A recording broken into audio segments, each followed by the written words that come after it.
ఈ స్టార్టింగ్లో ఎర్లీగా జాయిన్ అయిన వాడికి ఒక 2-3 ప్రమోషన్స్ ఎక్కువ వస్తాయి. దాంతో రిటైర్మెంట్ బెనిఫిట్స్ కొన్ని లక్షల్లో ఎక్కువ వస్తాయి. నేను ఎప్పుడు మా స్టూడెంట్స్ చెప్పేవాడిని 22లో క్రాక్ చేసిన ఎగ్జామ్ మీరు 26లో క్రాక్ చేస్తే మీరు రిటైర్ అయ్యే లోపల ఒక ఇల్లు మిస్ అవుతారు, ఒక సొంత ఇల్లు, ఒక 1-1.5 మిస్ అవుతారు అన్ని వడ్డీలు వేసుకుంటే. మీరు చేయాల్సిన పనుల్లో 1 సంవత్సరం ముందు క్రాక్ చేయడం. అది చాలా మంది అడిగేవారు, ఏముంది సార్ నేను 2-3 ఏళ్ళ కన్నా క్రాక్ చేస్తున్నాను కదా. ఇక్కడ మనకి టైం సేవ్ అవుతుంది అండ్ పొజిషన్ మీరు అన్నట్టు పొజిషన్ మారిపోతుంది. రిటైర్ అయ్యే టైంలో మీరున్న పొజిషన్ మారుతుంది, కెరియర్ పాత్ మారుతుంది, మనీ సేవ్ అవుతాయి. అండ్ మీరు అన్నట్టు ఇప్పుడు ఈ ఆన్లైన్ కోర్స్ కనుక తీసుకున్నట్లయితే మనకి ఇంకా నెక్స్ట్ లెవెల్ ది క్లియర్ చేయడానికి ఆల్రెడీ సగం ప్రిపేర్ అయిపోతారు కాబట్టి ఇంకా తొందరగా ఎగ్జామ్స్ కూడా క్రాక్ చేయడానికి అవకాశం ఉంది. అండ్ ఫైనల్ ఇయర్ లో ఉన్న పిల్లలు కూడా అసలు ఫైనల్ ఇయర్ లోనే ఫస్ట్ లెవెల్ ఎగ్జామ్ క్రాక్ చేసిన వాళ్ళగా ప్రిపేర్ అయ్యారు అనుకోండి, డిగ్రీ అయినా నెక్స్ట్ 6 months లో తను ఒక ఎగ్జామ్ క్రాక్ చేసేసుకుంటే without wasting 1 year also they can join a public service.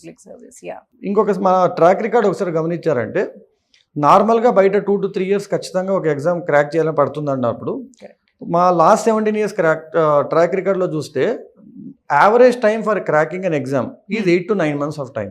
ఒక స్టూడెంట్ 8 to 9 months ఆఫ్ టైంలో ఎగ్జామ్ క్రాక్ చేసుకోగలిగారు. అవునండి, ఎందుకంటే ఏ ఎగ్జామ్ తను క్రాక్ చేస్తారనేది నేను పర్సనల్గా గైడ్ చేసేవాడిని.